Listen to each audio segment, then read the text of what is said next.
astăzi vă voi spune un super banc. Veți râdea de până nu puteți. Să începem. Se duce un om și cheamă 3 neveste cu prietenii lor. Prietenilor, deci omul ăla a zis, cine dintre astea 3 neveste își bagă cel mai mare lucru în cur, câștigă jumate din averea lui. Omul ăla era foarte bogat.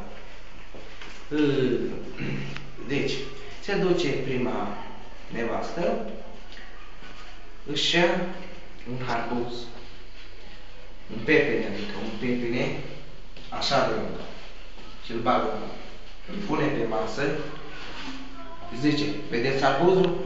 Nu-i harbuzul. Se duce după aia. A doua nevastă, ia un harbuz, atâta de mare, priviți, atâta de mare, mai mare ca la primul. Îl pune pe masă, ia harbuzul, zice, vedeți harbuzul? Nu-i harbuzul. Și l-a băgat.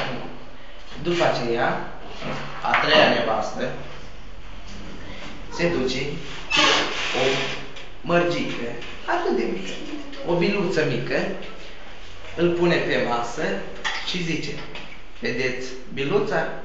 Unde-i masa?